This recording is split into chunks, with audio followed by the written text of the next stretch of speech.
We are going to begin the funeral service for Mr. Jeffrey Aaron Hoffen.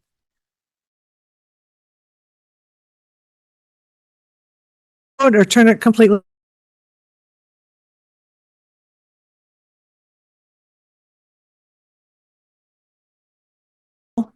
And services will be conducted by Rabbi Aaron Melman of Congregation Beth Shalom in North.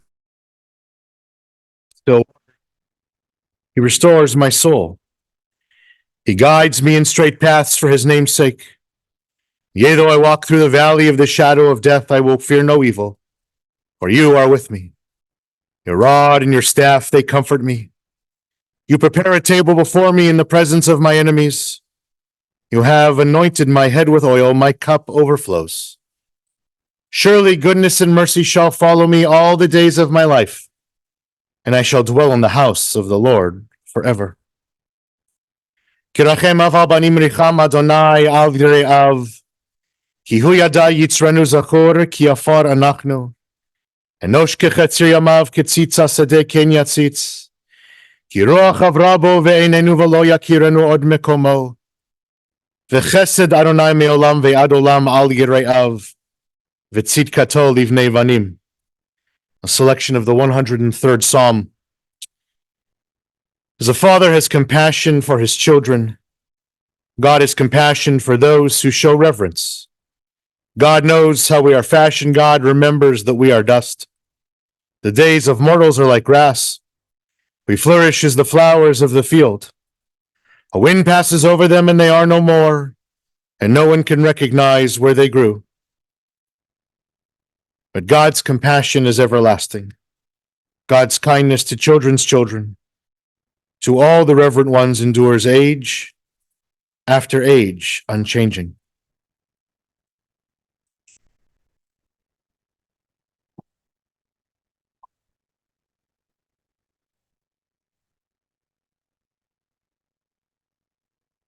Today, we meet in sorrow to bid farewell to the earthly life of a rare, precious, and unique person.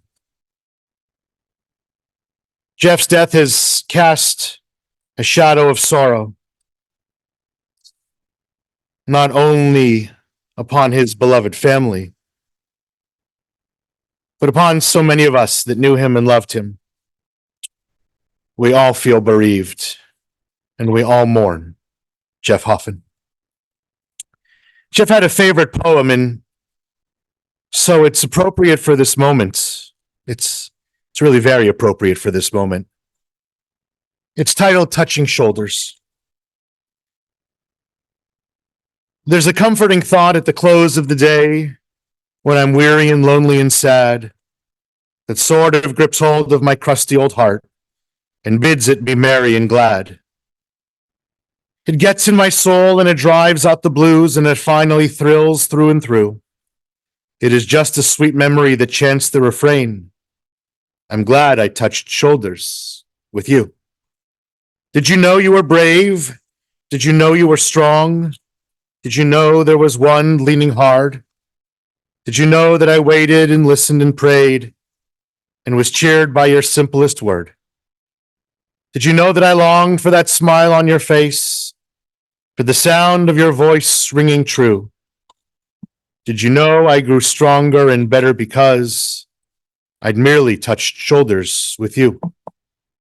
I'm glad that I live, that I battle and strive for the place that I know I must fill. I'm thankful for sorrows I'll meet with a grin, what fortune may send good or ill. I may not have wealth, I may not be great, but I know I shall always be true. For I have in my life that courage you gave when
the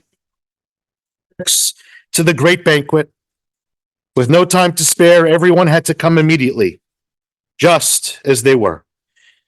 The foolish, those who were not so meticulous, were not so prepared, and they entered the banquet hall in their everyday clothes.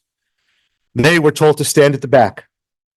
But those who were prepared, those who came in white, were ushered in right up to the front of the banquet hall to sit at the king's table. Becho et lieu vegadecha levanim. They were so honored because they always wore white. Yaakov ben Meir v'Rivka. Jeff Hoffen was a tremendous man. Not because he amassed great fame and fortune, and not because he was some sort of world leader. Jeff was outstanding because he always wore white. With his loving family and friends, he wore white. In his everyday encounters, he wore white. Even with strangers, he wore white, meaning he was always prepared to be as kind and gentle, as understanding and loving as he could possibly be. This was so because he was filled with Yirat Hashem, with an awe, a sense of awe of the Almighty. Observing his life justly, with love and mercy, and walking humbly with God. Because you never knew when you would be called to the king's banquet table. We'll remember Jeff for his constant concern for our well-being. We'll remember him for his patience and understanding, and above all, his boundless love. He's been an inspiration to all of us, which will certainly guide us well in our moments of decision, in our moments of wondering what to do or how to act. My relationship with Jeff goes back 20 years. I was made aware that we had a congregant undergoing a stem cell transplant in Northwestern. And so I reached out to Jeff and I asked if I could come visit. Although I don't exactly remember what he said, I'm sure he tried to convince me not to come. At first, in typical Jeff fashion, but I persisted, sensing how critical this procedure would be for him. What was meant to be a rabbi visiting his congregant turned out to be so much more. We connected. Jeff was no longer just a congregant. He became a friend, and I was truly blessed to be part of his life's journey over 20 plus years. I'm so thankful to have been a part of Jeff's life.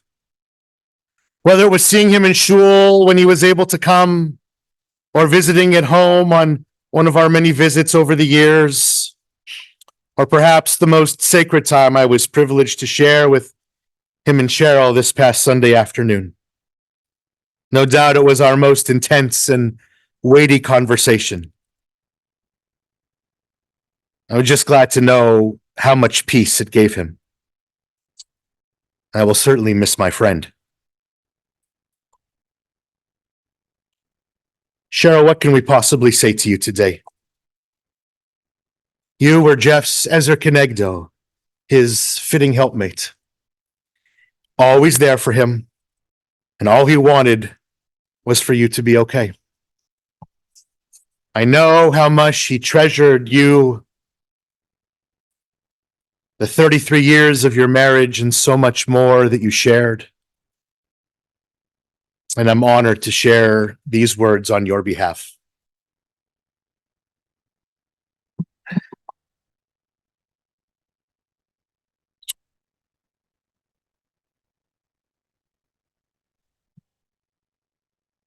My Jeff. The task of putting into words the life Jeff and I shared for nearly 34 years is beyond my ability. But to not speak of it as we gather today, when I know my biggest fan is looking down and listening well, that is also not an option. So here goes. Choosing Jeff on February 10th, 1990. The day I found my engagement ring in the egg carton in the refrigerator and ruined his surprise proposal. That day I made the best decision of my life. It is the day from which all good things that have happened were set in motion. It was the beginning of a life together that was a partnership in every sense of the word. I had the best, and I know it was Jeff. I know as Jeff was and always will be the source of blessing in my life. The first blessing was that he found me among the 8 billion humans on this earth. We were together for 3 years before we wed. Jeff gave me 14,593 days of marriage that was powered by his ability to show endless love. It was a marriage that exceeded my every wish, except in days. Jeff gave me the gift of seeing him as a father to 2 of the most loving, capable, and compassionate humans on the planet. He showed me how to parent with wings, an open mind, and a selflessness that few could emulate. Then he led the way in expanding our family to include a son-in-law who is our 3rd child. He made each of his nieces and nephews feel cared for, never forgetting a birthday or failing to send a relevant article. Jeff gifted me with a home that made Judaism and its many traditions and celebrations the source of happy memories for his beloved siblings, nieces, nephews, cousins, parents, aunts, and uncles, and the many friends who are also our family. Well, he didn't learn to make brisket or kugel. He did introduce us all to the many items that make a dinner table feel like a homecoming year after year. Jeff showed me how to turn acquaintances into enduring and deep relationships. Many of you will attest that Jeff was the first to ask about your family, your health, your interests, and your comfort. Through his magnetism of kindness, folks we interacted with casually or because their jobs intersected with our lives or his healthcare needs, those folks are today part of our extended family. Each helped to make the journey over the past decades one that was filled with sweetness, warmth, care, and love. Jeff blessed me with his strength. He was always my pillar, pulling me up, keeping us focused on what was ahead. He was my cheerleader, the first to say thank you, and the last to consider his own needs. He showed me how to celebrate the success and travels of others without comparing or feeling jealous. And he showed me that to make a difference in someone's life, send a short note to show someone they matter.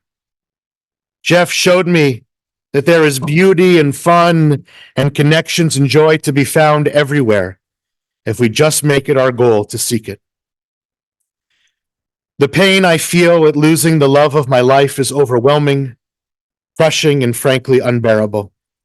When you ask me, what can you do for me or my family to help us heal? I think what would mean the most is for you to pay forward all that Jeff meant to you. Amplify his impact by copying his patience, sharing his open mind, extending a kindness. That would be the greatest gift. Jeff was and is my soulmate. He is the love of my life. Of the many gifts he gave me, by far the greatest was to be the love of his life. On the day we married 14,593 days ago, I gave Jeff a ring that had these words inscribed inside: forever yours in love. I will miss you with all my heart, Jeff, and I will always be forever yours in love.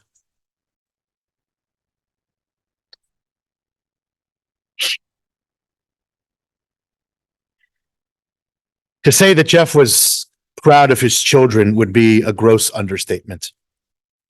Jessica and Saul and Jeremy I know how much he loved you and how much you loved him. He loved talking about you. And I know the time that you had with him on Monday could not have been more precious. He beamed with pride at Jess and Saul's wedding, watching them under the chuppah. I could see it throughout the ceremony. You all have so many special memories.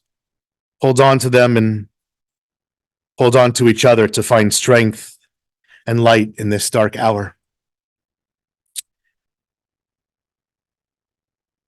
To Jeff's brothers, Bruce and Debra, Howard, Sandra, a collective history is shared.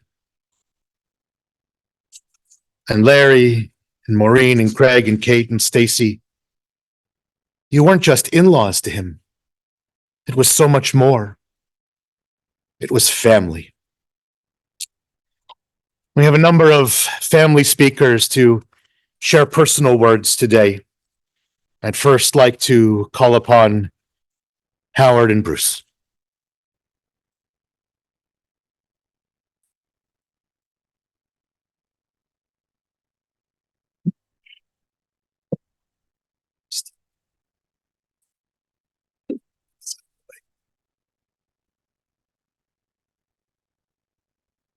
Family and friends, I'm Bruce, the middle brother. We gather here today to celebrate the life of Jeffrey Hoffen, a remarkable person who embodied integrity, kindness, and love. Jeff learned and lived traditional American values. Here we see an American flag, Israeli flag intertwined. That was our home, and that was instilled in Jeff. In Ethics of the Fathers, the sage's words of Talmud, Chapter 1 states, Shammai like to say, make your Torah a regular undertaking, say little and do much, and receive all people cheerfully. These qualities of learning, doing, and being kind to others were Jeff. As the eldest brother, Jeff was the first in line for everything, and Howard and I tried hard to follow him. In the 1960s, I remember Jeff walking me to Skokie Valley Synagogue every Shabbat, even though he couldn't have been more than 7 or 8. And then when we moved to Lincolnwood Jewish congregation, sometimes the distance was a little further. It could be 2 miles and it could be 10 degrees. In the 1960s, I remember Jeff walking with me to Skokie Valley Synagogue. And there we saw on the corner of a property a large bill. And I was a small kid, but I knew that wasn't a dollar bill or a $5 bill. And we looked at it, and the first thing I was thinking was what most people would be thinking about. But my brother was thinking about, seriously, how to best handle this. And he was reflecting on it. We promptly walked home. He spoke with our dad, and then he went back to the house. And he told the neighbors that there was this bill there, and he felt it was there. It was a private street, so it belonged to them. And he told them about the bill because it was Shabbat. He wouldn't hand them the bill, and they were so impressed with him to inform them of the money. Little do we know that this act of integrity would set the tone for his entire life. Jeff chose to attend the Eider Crown Jewish Academy for high school, not just to be with friends and continue in a smaller school environment, but because he deeply valued continuing his Jewish ethical education along with secular studies. I think Jeff would be too modest to ever talk about it. But the main reason he went to University of Illinois at Chicago and lived at home was to impose less of a financial burden on our parents. Most days, early morning and late afternoons, he walked with his backpack, the 1 mile plus, back and forth from home to the Edgebrook Metro Station without any complaint. He usually studied at a folding table for hours in the basement, and I would be sitting on the other side for only a few hours and not nearly as productive. From his early years at Solomon Schechter Day School through adulthood and professional programs at the University of Illinois Dental School or the University of Chicago MBA program, Jeff studied hard. He was insistent on learning all the material. He was comprehensive. and he never looked for shortcuts. Jeff was more than just a good brother. He displayed kindness to everyone. Whether at Schechter School or all the way through dental school, Jeff had many teachers whom he developed strong connections with and spoke highly of him. Jeff went above and beyond to take care of our cousin Dennis and made it possible for him to live very well. Quick to write heartfelt messages for birthdays, as the rabbi stated, and special occasions, as well as make many donations. Jeff always sent warm notes to show he cared about you. Even in these last few months, Jeff sent a donation and message in memory of Debra's uncle who just recently passed, and reached out to Debra's brother in Israel regarding his injured son, a wounded soldier. Jeff's love for the outdoors and sports was palpable. He reveled in the simple pleasures of running through Edgebrook, up through the forest preserves, Harm's Woods, even further. He enjoyed riding his Peugeot racing bicycle, soaking in the beauty of the world around him. He loved 16-inch softball in the street, or pushing you hard for rebounds, almost pushing you over, or shots playing basketball in the park. I enjoyed tennis and golf with him, but not running, as he was far too fast for the rest of us.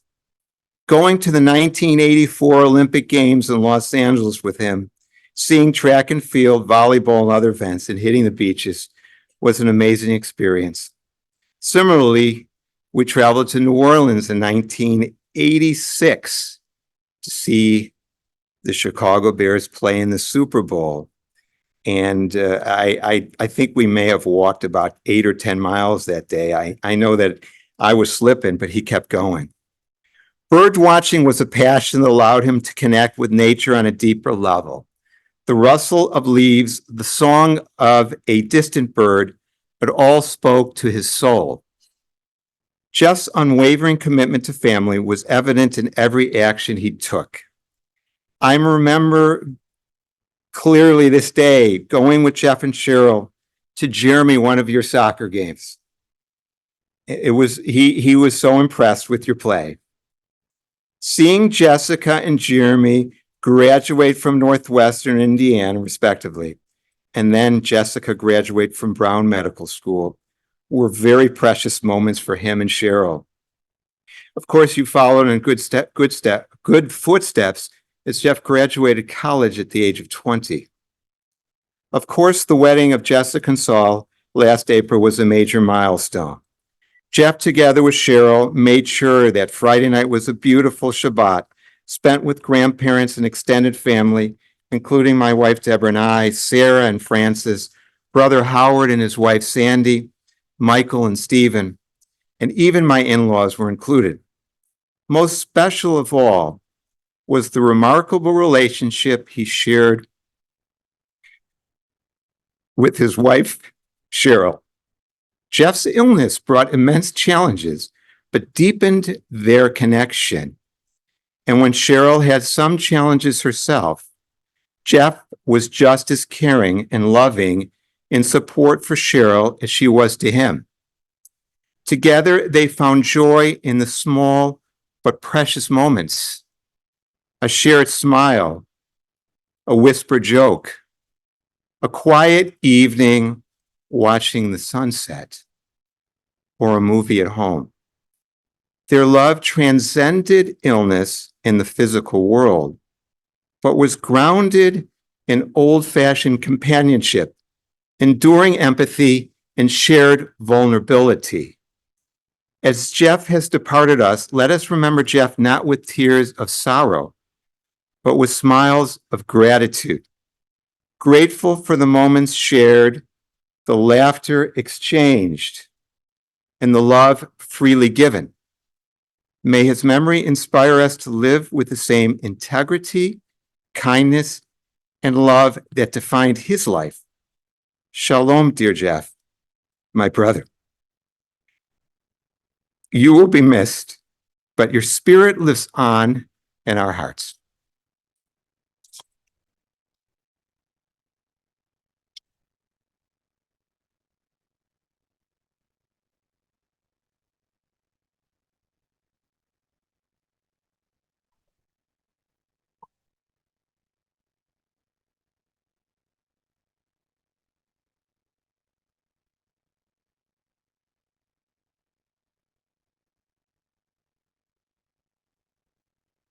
So I have to admit, as much as you would think I'd be prepared for this day, after all, we all know Jeff had a long battle with a very difficult illness. I wasn't and am not. Jeff was like that boxing champion who each time you thought he was knocked out, somehow with a bottomless reserve, he recovered, he recomposed, and re-entered the match to fight another round. The cycle repeated again and again. And so I came to rely on Jeff doing just that. That's what big brothers do. Even this past week, Jeff found some hidden power in himself to reemerge from unconsciousness and engage one last time with his family. I remember it like it was yesterday. Jeff was in his early 20s. And by the way, this is a PC story. So, there's BC and AC, in terms of time frames. There's PC, pre-Cheryl. So there was a little bit of a life pre-Cheryl. This was a PC story. He had prepared for and he conditioned his body to run a full marathon. Jeff was in great shape. He was the most fit of the three Hoffen boys. It turned out that the race was the morning before Yom Kippur. One can imagine my mom and dad's reaction, our mom and dad's reaction, especially if you know our parents. My mom, Jeff, what are you doing? You're going to get sick. You're going to throw up. You're going to faint. My dad, have you lost your mind? You probably use a couple of other more colorful words than that. You can expect what happened. Jeff argued, he resisted, and he held his ground. He ran the marathon in great time. He fully recovered. He prepared himself for Yom Kippur and fasted without incident. If our parents didn't know it before then, they certainly knew after that Jeff was not easily argued with nor defeated. Jeff was my big brother and not an easy older brother to follow. We went to the same high school as Bruce mentioned, and Bruce, the more independent brother, actually chose a different high school to attend. So I was the other Hoffen kid. Big shoes to fill, given that all the teachers, the rabbis, the principals, the custodians, the chef, they all loved him and were probably wondering whether or not I was really related to him. Jeff was a worker. You have no idea how hard it is having an older brother that is constantly doing things. Jeff had many jobs. He had many hobbies, some a bit eccentric. Banjo playing, snake handling, beekeeping. He was a weekly leader at our shul minyan, along with the rabbi's son. He held that minyan together for years. And he went to settle in Israel during a period of time where that required a pioneering fortitude. Jeff never rested. There was never an I for Jeff. He didn't live a moment of his life thinking about himself only and first. That's what most of us do. It's normal. It isn't what Jeff did. He was there for his friends. He was there for his parents. He was there for us, his brothers, his family, and most certainly his nuclear family, Cheryl, Jessica, and Jeremy. Having grown up with amazing parental role models of sacrifice and dedication, I never thought those traits and characteristics could be matched. We try to be what our parents were, but most come short. Not Jeff. I think mom and dad knew in their hearts that Jeff had surpassed them there. Maybe that troubled them in some sense. My mom would always push Jeff to do something more for himself and focus on his own needs. As a parent, I now understand that emotion, but that wasn't Jeff. He was just built differently than the rest of us. There's a quote that has stuck with me and apropos for this moment. The purpose of life is to discover your gift. The meaning of life is to give your gift away. Jeff was all about giving. Jeff, you will be missed by your friends and your family. A day won't pass where I will fail to remember your gentle character, your energy, and your humor. I can't remember the countless times where Jeff's humor precipitated a reaction from Jess in a sneer or Cheryl in a elbow. Wonderful. And I'll never forget it. Jeff has left so much for the rest of us to emulate and to celebrate. I'm forever grateful to have the honor to have been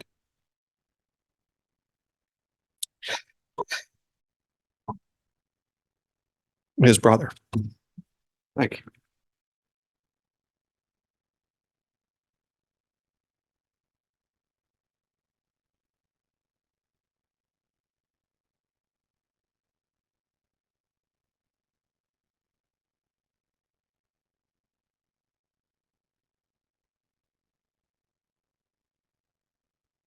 I'm going to call upon Craig, followed by Larry, Jeff's brothers-in-law.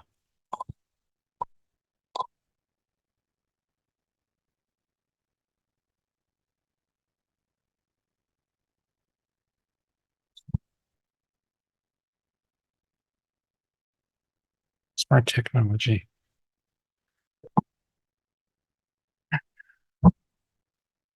Jeff was more than my brother-in-law. He was my sister's life partner, a father to Jessica and Jeremy, a wonderful uncle to all his nieces and nephews, a real mensch, and above all, Jeff was a dear friend. Although we lived across country from one another, we stayed in touch through phone calls and emails. We exchanged articles of interest, talked about books and authors either of us might not otherwise have read. Most recently, knowing my love for space exploration, Jeff sent me a book on the Challenger disaster. Although we didn't talk about it, he knew I'd appreciate it. Over the years, we spoke about many varied topics, and he was always curious. Jeff, in his own way, was a scholar, always reading, always learning. In a smaller community, he might have been called Reb Jeff for his love of learning. My being a scuba diver and having a great deal of interest in marine biology, whenever we were together, Jeff would talk about the underwater world. He was curious about my experiences and loved talking about the creatures I've encountered. During my last visit, we spent a lot of time exploring some of the topics I talk about regularly. His curiosity was amazing. He seemed to never tire of listening and asking questions. Politics was another area he loved to talk about. We would often converse about various political topics. Even though our political views were very similar, we still found a lot to talk about, and ideas were constantly being exchanged. I'll miss our talks. I will miss the exchanges of ideas and opinions. But most of all, I'll miss my dear friend. To paraphrase a niece of mine, Jeff was my brother-in-law. Jeff was more than my brother-in-law. Jeff was my bonus brother. I'll truly miss my friend.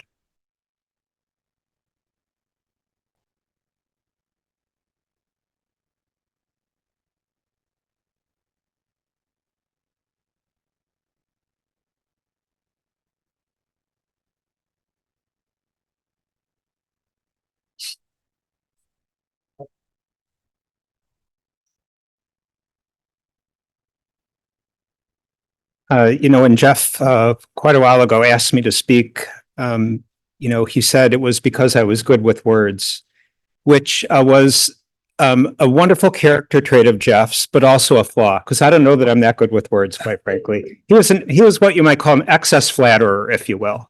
And I'm certainly at a loss for words now.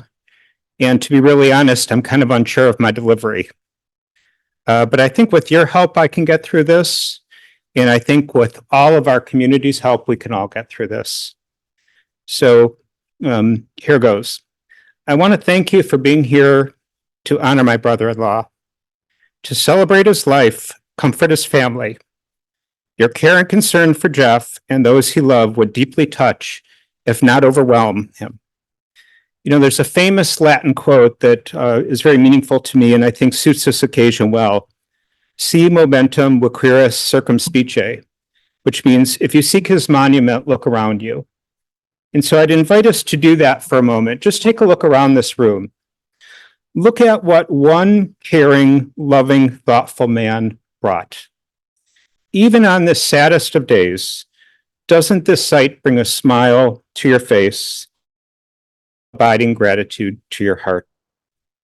This is Jeff. This is the legacy Jeff has left. This is the essence that still is, that will never fade and never go away. Let's address the elephant in the room. Jeff got dealt a very unfair hand. Poems and everything it spawned is a terrible disease. Jeff was robbed. That's all there is to it. I've now expressed what we're all feeling, so I have a favor to ask. Let's just let that go. There's no need to express sympathy about that anymore. Jeff wouldn't want that. He had an illness, but the illness never had him. He was so much more than that. So I think we should just leave that alone.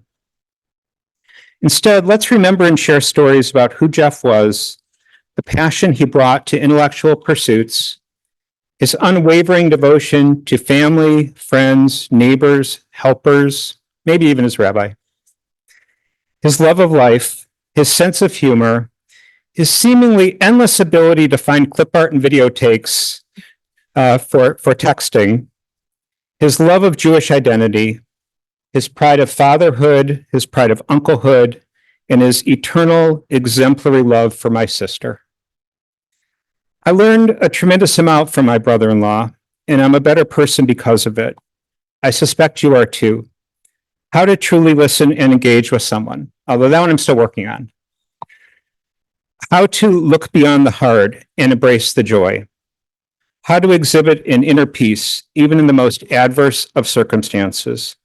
How to be a better dad, always there to support and love his children. How to engender a deep, abiding, superhuman devotion in a spouse who grew in her love for Jeff, even as her life became more trying. So let me speak to that if I can for a moment, because there would never be a Jeff without a Cheryl, and vice versa. Cheryl, people who see the care, respect, devotion, love, two of you shared, are jealous. There's just no other way to say it. It is love unmatched, and it has not ended. Jeff has left you the tools, the love, the laughter, the family, the friends that you need to carry on his legacy and his service. Excuse me. Jessica and Jeremy, your dad has prepared you too for a life of deep love and connection, compassion, depth, insight, and joy. All of us in this room are here for all of you. Jeff, I love you like a brother, like the dearest of friends. I am grateful for you. I'm deeply honored to have been loved by you, and I'm hoping that maybe one day my texts will be as creative as yours. Thank you. Thanks for that.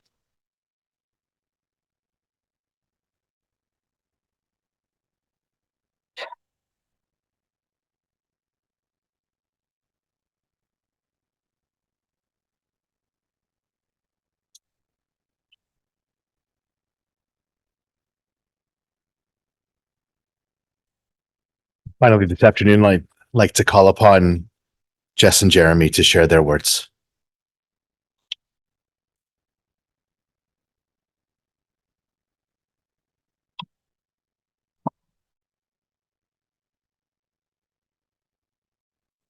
Just take it first. I'm sorry.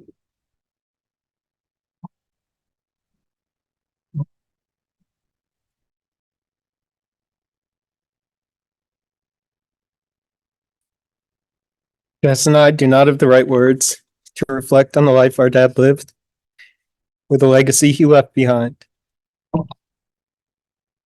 In time, we will find those words. Today, all we have is a note that we wrote for our dad as he looks down on us right now. Dear Dad, we miss you. You're anxiously awaiting these cicadas. Billions of cicadas, red eyes, first time in 200 plus years. And we listen to you passionately talk about them and want you to know that the little zombies have arrived. We miss waking up at our Northbrook home and seeing you already in the kitchen for breakfast. And we haven't had much of an appetite the past few days, but can still hear your voice reminding us all to eat and promise that we will. We miss how powerful we feel because you are in our life. To be loved is such a superpower, and you brighten those around you with it. And we will miss you. We will miss you at all the future celebrations yet to come, and also at the ugly moments life promises to throw on our journey. But beyond missing you, we want to thank you. Thank you for the decades of memories whose weight will last Jess and I a lifetime.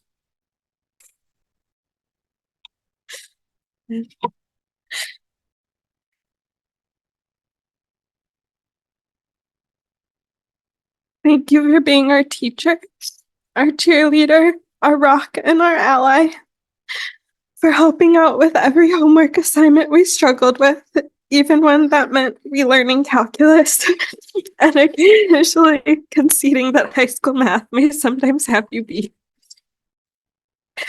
For showing us how to find the best in everyone, no matter how grumpy they may appear or what their views may be. For modeling how to try anything, from banjo and harmonica to hiking through caves, climbing way too many stairs in Paris, cane in hand, and a couple infamous horseback rides that you never quite won any of us over on. For instilling in us the grace to find joy, no matter our skill level, and faithfully watching every diving competition, soccer game, and concert. For listening to every struggle, every insecurity, and every disappointment with your hand in ours, a hug at the ready, never pushing, always patient, and always fully present. For supporting us with a book or article for every moment and every interest, and some interests like taxes and cicadas that we didn't exactly share. And for reminding Mom and us that even when we made decisions you questioned, like applying to only 2 colleges, visiting the Grand Canyon in record heat, or traveling to the West Bank alone, you trusted us completely. The gift of that trust has propelled us forward. Thank you most of all for being our dad, for being our friend, and for loving us with everything you had.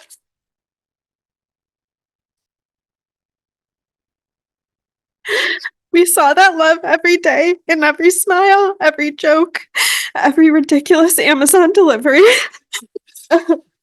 every over-ordered meal, every Seder planned for hours, every text, every quiet walk, and every time you squeezed our hands. We have you to thank for all the love we've received on this day. It is because of you and the life you lived that we are overwhelmed with support by family and friends now. We promise to carry forward that all-encompassing love in every moment here on out. We are forever blessed and grateful for the privilege of being your kids. Love, Jess and Cheryl.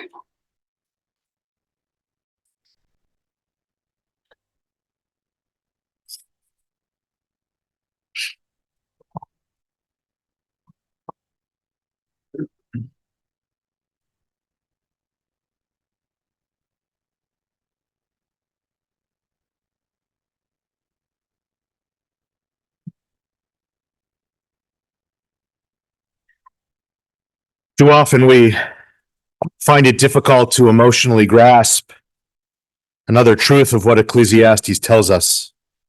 Et laledet ve'et lamut. That there is a time to be born and a time to die. Intellectually, we know that Ecclesiastes is right. Emotionally, however, we find it difficult to accept the loss of one who is so close and so dear. We know that there will be a void in our lives, an emptiness that will remain with us throughout our lifetimes. While we cannot stay the hands of time that bring the death of one whom we love, we can affirm that the passing of an individual does not mean his end. The memories of what Jeff meant to family and friends will continue to live on in our minds and in our hearts. There's a story of a piece of music in the world of the symphony that is quite different than the rest. A conventional symphony usually has 3 or 4 or maybe 5 movements, but there's one symphony that has only one movement. The reason is that the composer, Franz Schubert, never finished it. He wrote the first movement, he put it away in a drawer, and before he could finish it, he died. Hence its name, the Unfinished Symphony. Though Franz Schubert did not have the privilege of finishing his symphony, the world is a better place in that it possesses this beautiful piece of music. For despite the fact that it breaks off before it is complete, it is nonetheless a work of beauty. Life sometimes can be like an unfinished symphony. But we feel it's better to have had the years that we've been granted with love and caring for every moment of life, even a moment of pain or struggle, because shared in love is like a moment in Schubert's symphony. Albeit incomplete, it is to be cherished forever. Jeff's passing leaves us filled with profound pain and grief at the thought of the unfinished years. But we must ultimately remain grateful for the good in the unfinished symphony of Jeff's life, and know that he, like Schubert's symphony, will always be a part of our lives, a precious and important part. No words can lessen the pain that anyone feels today or could fully express how much Jeff has missed and always will be. But we must try with all our soul and strength to focus on all that he did and gave with his love, because his life was complete in love. Hold on to these thoughts, and most of all, hold on to each other in the challenging and difficult days to come. May the memory of Jeff Hoffen be forever a blessing to all who knew and loved him. Amen. Those who are able, we want to invite you to rise at this time for the recitation of the memorial prayer.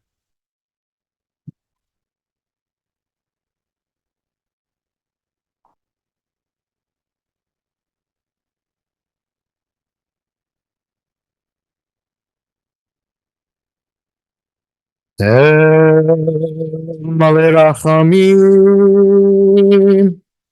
שוכן במרומים, המצא מנוחה נכונה, תחת כנפי השכינה, במעלה קדושים וטהורים, כזוהר הרקיע מסעירים, את נשמת יעקב בן מאיר ורבקה, שלח לעולמו, בגן עדן תהא מנוחתו.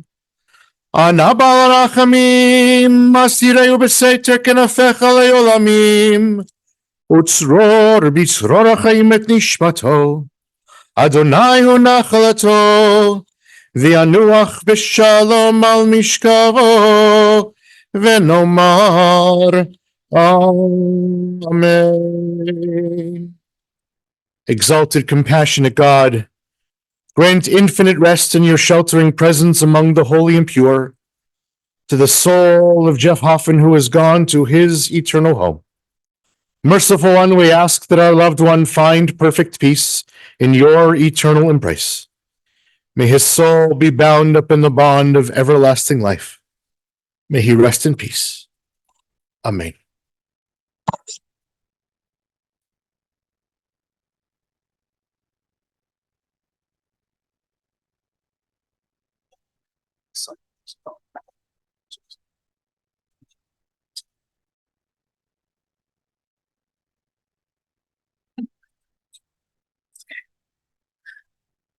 This does conclude the service at the chapel. The family will be sitting Shiva immediately following the cemetery today at the Hoffman Singer Residence, 2530 Woodlawn Road in Northbrook. That'll be today until 9 p.m. Friday from 1 until 6. And then Sunday from 3 to 6. And then again, 7 p.m. to 8:30. And that's on Sunday. The cemetery is at Shalom Memorial Park. If you're going in procession, the procession will be forming in our parking lot. Please keep in mind a few safety features while in the procession. Keep your bright headlights on at all times. Put your emergency blinkers on. Attach the orange funeral sticker to the passenger portion of your front windshield. And we'll also attach a flag to the roof of your car. And please stay as close as safety permits to the car in front of you. The following people have been selected to serve as pallbearers. When I call your name, if you please come forward. Logan, singer. Alec, singer. Larry, singer. Craig, singer. Joel Kersner, Burton Kapolsky, Eric Sutz, Len, and Len Stein. At this time, I would ask that everyone please rise as the family, the rabbi, and Mr. Hoffen are escorted from the chapel.